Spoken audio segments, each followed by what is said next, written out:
Hello my dear students, good morning and welcome back to online classes of Royal International School. Today I will teach you English reader for class 12th and I am going to explain 4th chapter from your rainbow book and your 4th chapter is Lost Spring. तो हमारा जो 4th chapter है वो Lost Spring का है और इसके जो राइटर है वो है अनीस जंग। तो अनीस जंग ने जो लिखा है वो लिखा है in this chapter he described the story about those children who supplement their family, who earn for their family, जो कि अपनी फैमिली के लिए अर्न करते हैं and they caught और वो कई बार in many times they caught in the heavy disease और वो काफ़ी डिजीज़ के अंदर कॉट हो जाते हैं बिफोर अराइविंग देयर यूथ, अपने यूथ एज में आने या यंग एज में आने के पहले ही उनको काफ़ी बीमारियां हो जाती हैं। तो in this chapter she discussed और she depicts story of child labour, उन्होंने चाइल्ड लेबर पर भी फोकस किया है। Let's we start. Some time I find a rupee in the garbage, कभी कभी मुझे गार्बेज यानी कि कचरे के ढेर में 1 रुपया मिल जाता है, यानी कि मुझे 1 रुपया मिल जाता है कचरे के ढेर में। नाउ ये किसने कहा है? ये किसी ने कहा है why do you do this, तुम ये क्यों करते हो? आई आस्क साहेब, मैंने साहेब से पूछा। Here I is refer to writer, author के लिए ये आया है। ऑथर ने पूछा है why do you do this, तुम ये क्यों करते हो? टू whom ही आस्क्ड, उसने किससे पूछा? साहेब। सो दिस लाइन, ये जो वर्ड्स कहे हैं सेड बाय साहेब, ये साहेब ने ही कहा है कि सम time I found a rupee in the garbage, कि मुझे गार्बेज में 1 रुपया मिल जाता है। और राइटर जो उससे पूछ रही है वो पूछ रही है why do you do this, तो मतलब गार्बेज में हाथ डालने या गार्बेज में पैसे ढूंढने का काम क्यों करते हो? whom I encounter every morning scrounging for gold in the garbage dump of my neighborhood, whom I encounter, जिसको मैं, एनकाउंटर का मतलब यहाँ पुलिस एनकाउंटर से नहीं है, जिसको मैं मिलना, जिसको मैं हमेशा मिल लेती हूँ एवरी मॉर्निंग, की हर सुबह जिससे मैं मिलती हूँ। एनकाउंटर का मतलब होता है मिलना, तो जिससे मैं हर सुबह मिलती हूँ। स्कॉर्जिंग फॉर गोल्ड, जो कि सोना ढूंढ रहा होता है इन द गार्बेज डंप, यानी कि कचरे के ढेर में, ऑफ माई नेबरहुड, मेरे कचरे के, मेरे पड़ोस में जो कचरे का ढेर है उसमें वो हमेशा साहेब क्या ढूंढता होता है? गोल्ड। यहाँ सोने से मतलब नहीं है, गार्बेज में मतलब अगर कोई इंपॉर्टेंट चीज़ उसको मिल जाती है तो it is not less than gold, तो वो किसी सोने से कम नहीं है। तो गार्बेज की चीज़ों को उसने किससे कंपेयर किया? गोल्ड से, यानी कि वो गार्बेज के डंप में, कचरे के ढेर में गोल्ड ढूंढता है और मैं उससे हर सुबह मिल जाती हूँ। एंड जब उससे मिलती है तो पूछती है why do you do this, तुम ये क्यों करते हो? Saheb left his home long ago, now वो कह रही है कि साहेब ने अपना घर काफ़ी लंबे टाइम पहले छोड़ दिया था। Set amidst the green field of Dhaka, यानी कि वो जो ढाका, बांग्लादेश, बांग्लादेश के जो कैपिटल है कि उसके जो ग्रीन फील्ड्स हैं, यानी कि जो हरे भरे खेत हैं, उनको काफ़ी लंबे टाइम पहले छोड़ आया था। His home is not even a distant memory, अब तो उसका घर जो कि रियल घर था ढाका में, उसके डिस्टेंट यानी कि दूर दूर तक की यादों में नहीं है, मतलब उसका जो घर है वो भूल भी चुका है। देर वर मैनी स्टॉर्म्स, कि वहाँ पर, कहाँ पर? ढाका में बहुत ज़्यादा स्टॉर्म्स यानी कि तूफान आया करते थे। That swept away there fields, उन तूफानों में उसके फील्ड्स यानी कि उसके जो खेत है वो बह गए। एंड होम्स, उसका घर भी बह गया। हिज मदर टेल्स हिम, ऐसा उसकी मम्मा ने उसको बताया। That's why they left, that's why they left their home town Dhaka, और इसीलिए वो अपना होम टाउन ढाका छोड़ आए थे। Looking for gold in the big city where he now lives, किस लिए? गोल्ड के तलाश में, इन द बिग सिटी, बड़े शहरों में जहाँ पर वो लोग रहते हैं। यहाँ गोल्ड से मतलब रियल गोल्ड से नहीं है, we can see here gold for the earning and for the basic need like food, okay. तो इन सब चीज़ों की तलाश में, फॉर सर्चिंग ऑफ गोल्ड, और गोल्ड का मतलब यहाँ पर हम लोग ले सकते हैं for the basic needs like food वगैरह जो होता है, इनकी तलाश में they came in the big city where he now lives, जहाँ पर वो अब रहते हैं। I have nothing else to do he mutters looking away, और उसने इधर उधर दूर देखते हुए उसने कुछ बड़बड़ाया। मटर्स का मतलब हुआ कि मैंने कुछ नहीं किया है। I have nothing else to do. तो मेरे पास में कुछ करने को नहीं है, आई हैव नथिंग यानी कि मेरे पास कुछ नहीं है, एल्स टू डू यानी कि इस गार्बेज में देखने के अलावा, ये गार्बेज में कुछ भी चीज़ें ढूंढने के अलावा मेरे पास और कुछ नहीं है। उसने ऐसा बड़बड़ा के कहा, गो टू स्कूल, आई से ग्लिबली, मैंने भी कहा कि भी स्कूल जाइए। Realising immediately how hollow the advice must sound, तो रियलाइजिंग इमीडिएटली, तो मैंने ये रियलाइज़ किया कि तुरंत मैंने ये रियलाइज़ कर लिया कि मेरी जो एडवाइस है वो कितनी हॉलो है, यानी कि कितनी खोखली है, कि यानी कि मेरी एडवाइस ने कोई ख़ास उस पर असर नहीं किया। There is no school in my neighbourhood, मेरे नेबरहुड में, मेरे आसपास तो कोई स्कूल ही नहीं है। When they build one I will go, कि जब भी कोई स्कूल बन जाएगी तो मैं चला जाऊँगा। इट मीन्स वो कह रहा है कि मेरे आसपास कोई स्कूल नहीं है, so how can I go to school, if I start a school will you come. Then author, जो राइटर अनीस जंग, वो कह रही हैं, अगर मैं एक स्कूल स्टार्ट करती हूँ तो क्या तुम आओगे। आई आस्क हाफ जोकिंग, मैंने हल्का मजाक करते हुए उससे पूछा। यस ही से स्माइलिंग ब्रॉडली, वो बहुत ही खुश होते हुए उसने कहा, ज़रूर, अगर आप खोलोगे तो ज़रूर आऊँगा। अ फ्यू डेज लेटर, कुछ दिनों के बाद, I see him running up to me, मैंने उसको मेरे पीछे भागते हुए देखा या मेरी तरफ भागते हुए देखा। इज़ योर स्कूल रेडी, यानी कि थोड़े दिनों बाद जब वो मुझसे मिलता है, देन ही आस्क, वो पूछता है कि क्या स्कूल रेडी है आपका। I takes longer to build a school, it takes longer to build a school, वो कहती है कि स्कूल बनने में काफ़ी लंबा टाइम लगता है। आई से embraced eight having made a promise that was not made, कि मुझे काफ़ी एम्बेरेस्ड फील हुआ, शर्मिंदगी फील हुई ऐसा प्रॉमिस करते हुए कि जिसका कोई मतलब ही नहीं है, कि यानी कि उसका कोई स्कूल नहीं बनने वाला है। But promises like mine abound in every corner of his bleak world, यानी कि उसकी जो खाली दुनिया है उसके हर एक कॉर्नर में मेरे जैसे प्रॉमिस जो क्या है वो क्या करते हैं, लाइक मी अबॉन्ड, उसके दुनिया में, उसकी खाली दुनिया में मेरे झूठे प्रॉमिस में भी क्या भर देते हैं, भर जाते हैं, यानी कि मेरे प्रॉमिसेस को वो सही मान लेता है। After months of knowing him, यानी कि कई महीनों तक उसको जान लेने के बाद, I ask him his name, कई महीनों के बाद में जब मैंने उसको उसको उससे बात करने की या उसको जानने के कई महीनों बाद मैंने उसका नाम पूछा। साहिब आलम, ही अनाउंसेस, उसने अनाउंस किया, उसने कहा कि मेरा नाम साहिब आलम है।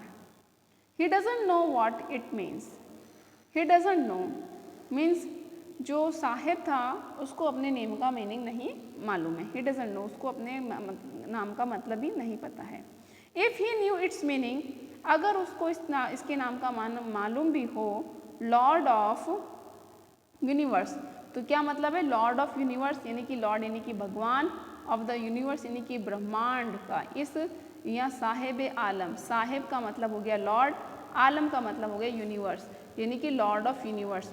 तो if he new it's meaning, अगर उसे अपने नाम का मालूम होता, नाम का मीनिंग मालूम होता, जिसका मतलब होता है Lord of universe, he would have a hard time believing it, तो हो सकता है उसे बहुत हार्ड टाइम लगता, मतलब उसे लंबा टाइम लगता है इसका मतलब समझने के लिए। यानी कि काम तो वो कर रहा है, गार्बेज से सामान इंसान निकालने का, कचरे के ढेर में हाथ डालता है, और जो मीनिंग है वो है लॉर्ड ऑफ यूनिवर्स, तो काफ़ी टफ टाइम लगता है उसको मीनिंग, अपने नाम का मीनिंग समझने के लिए। Unaware of what his name represent, वो अपने नेम के मीनिंग से अनअवेयर है, उसको नहीं मालूम है कि उसका नेम किस चीज़ को रिप्रेजेंट करता है। He roams the streets with his friends, वो सिर्फ अपनी गलियों में अपने फ्रेंड्स के साथ में घूमता है। एन आर्मी ऑफ बैरफुट बॉयज़, और उसका जो ग्रुप है, जो फ्रेंड्स का ग्रुप है, वो एक आर्मी की तरह है, ऑफ बैरफुट यानी कि नंगे पैरों, जो कि अपने पैरों में शूज़ और स्लीपर्स नहीं पहनते हैं, बॉयज़ यानी कि बैरफुट बॉयज़ की एक आर्मी है, एक सेना है, एक ग्रुप है, उसका जो फ्रेंड है। Who appear like the morning birds, जो कि कैसे दिखते हैं, मॉर्निंग बर्ड्स के, सुबह के पक्षियों की तरह। एंड डिसअपियर एट द नून, क्योंकि सुबह सुबह जो कचरे का ढेर होता है तो उसमें वो लोग ढूंढने आते हैं कुछ चीज़, तो मॉर्निंग बर्ड्स की तरह दिखते हैं, और दोपहर होते होते वो लोग गायब हो जाते हैं। Over the month I have come to recognise each of them. Over the month यानी कि जैसे जैसे महीने बीतते गए, I have come to recognise, मैं उनको जानती गई, ईच ऑफ देम यानी कि साहिब आलम और उनके फ्रेंड्स टीम को। Why aren't you wearing chappals, I ask one, मैंने एक से पूछा तुम चप्पल क्यों नहीं पहनते हो। My mother did not bring them down from the shelf, he answers simply, वो बड़ा ही सिंपली सा जवाब देता है कि जो मेरी मदर है, जो मेरी मम्मा है, उन्हें शेल्फ में से, शेल्फ जो कि छोटी छोटी ताखें बनी होती है, अलमीरा बनी होती है, उन शेल्फ में से उतारती ही नहीं है, नीचे उतार के ही नहीं देती है। So I don't wear, sorry I am not wearing chappals. Even if she did he will throw them off, अगर वो, even if she did he will throw them off, अगर वो उतार भी देंगी, यदि वो उतार भी देती हैं तो वो क्या करेगा, he will throw them off, तो वो उनको फेंक देगा। It's another who is wearing shoes, तो ऐसा किसी और ने कहा जिसने शूज़ पहने हुए थे, यानी कि 2-4 लड़कों की टीम थी, उनमें से उसने पूछा why aren't you wearing chappals, तुम चप्पल क्यों नहीं पहनते हो। तो उसने क्या कहा कि भाई अगर वो उतार भी देंगी तो क्या करेंगी, उसको फेंक देंगी। ऐसा किसने कहा, who is wearing shoes that do not match, जो कि ऐसे शूज़ पहने हुए थे जो एक दूसरे से मैच ही नहीं कर रहे थे, यानी कि दोनों शूज़ अलग अलग तरीके थे। When I comment on it, जब मैंने उस पर कमेंट किया, ही शफल्स हिज फीट एंड से नथिंग, तो उसने अपने पैरों को आगे पीछे शफल करना यानी कि आगे पीछे करना शुरू कर दिया, यानी कि अपने शूज़ को जो कि अनमैच थे छुपाना शुरू कर दिया और उसने कुछ नहीं कहा।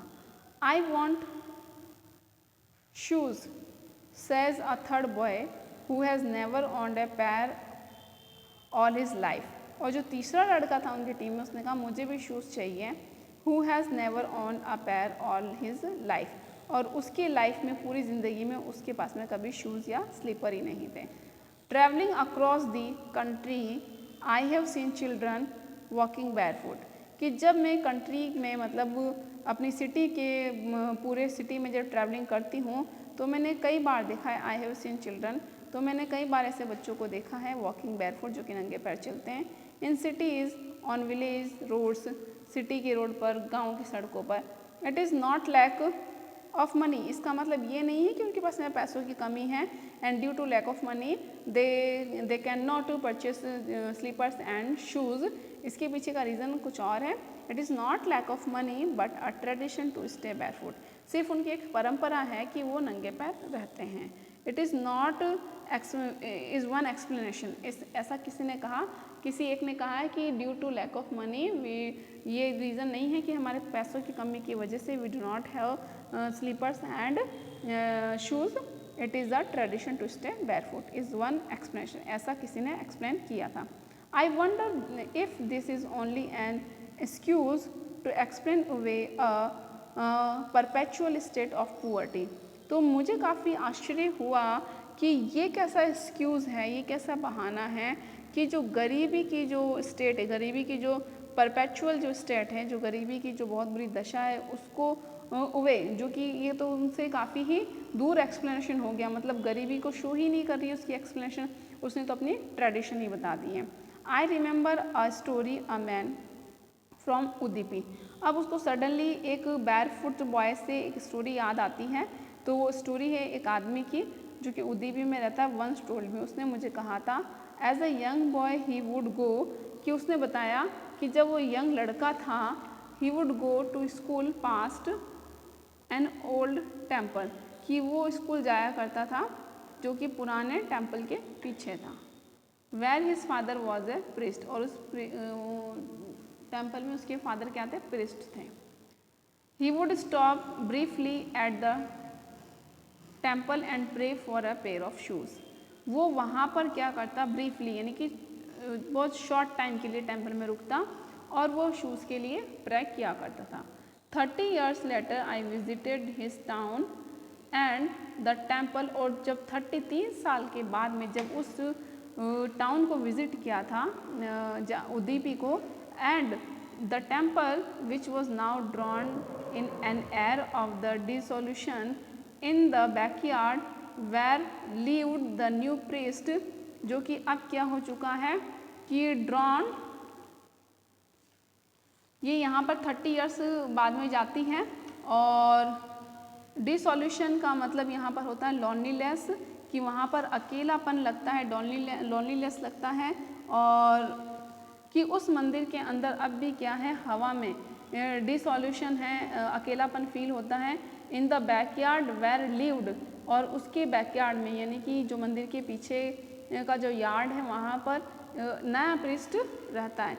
There were red and white plastic chair, अब वहाँ पर लाल और सफ़ेद रंग की प्लास्टिक चेयर से अ young boy dressed in grey uniform, एक छोटा बच्चा आता है जो कि ग्रे यूनिफॉर्म में होता है, वियरिंग सॉक्स एंड शूज़, जिसने सॉक्स और शूज़ पहने हुए, arrived painting now and through his school bag, वो हाँफता हुआ वहाँ पर आता है और वो जो अपना स्कूल बैग है वो फेंकता है ऑन फोल्डिंग बेड पर।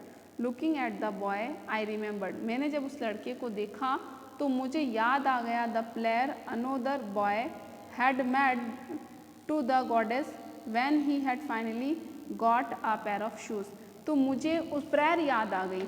तो I remember the prayer another boy, तो मुझे उस लड़के की प्रार्थना याद आ गई जो कि किया करता था टू द गॉडेस, इस भगवान से किया करता when he had finally got a pair of shoes, कि आखिर उसने पेयर ऑफ शूज़ मिल ही गया है, यानी कि उसे शूज़ की जोड़ी मिल ही गई है, तो मुझे उसकी प्रार्थना याद आ गई। Let me never lose them, let me never, कि मैं इनको कभी खोना नहीं चाहता हूँ। The goddess had granted his prayer, उसकी गॉडेड ने यानी कि गॉडनेस ने यानी कि भगवान ने उसकी जो प्रेयर को सुन लिया है। Young boy like the son of the priest, जो छोटा बच्चा था वो ऐसा लग रहा था जैसे उस प्रिस्ट का बेटा हो। नाउ वॉश शूज़, जिसने अब शूज़ पहने हुए हैं। But many other like the rag pickers in my neighbourhood remain shoelace, लेकिन बहुत सारे रैक पिकर्स यानी कि रैक पिकर्स वो होते हैं जो कचरा बीनते हैं, चिथड़े वगैरह उठाते हैं, ऐसे मैनी अदर रैक पिकर्स इन माई नेबर्स, यानी कि नेबरहुड में जो रैक पिकर्स हैं, साहिब आलम की जो फ्रेंडशिप की टुकड़ी है, उस तरीके के रैक पिकर्स रिमेन शूलेस, वो अब भी क्या है, शूलेस है, उनके पास में अब भी शूज़ नहीं हैं। तो जो नेक्स्ट चैप्टर है हम लोग कंटिन्यू करेंगे इन नेक्स्ट वीडियो। तो हम लोगों ने ये जाना है कि जो अनीस हैं वो क्या कर रहे हैं, अनीस जंग ने क्या किया है, इसमें चाइल्ड लेबर को एक्सप्लेन करने जा रही है। अभी रैक पिकर साहिब आलम की उन्होंने स्टोरी स्टार्ट किए और बैरफुट रहने की वजह से उनको एक उस लड़के की प्रार्थना याद आती है जो कि उदीपी में उन्होंने एक टेम्पल में की थी। Till then bye bye, stay home and stay safe.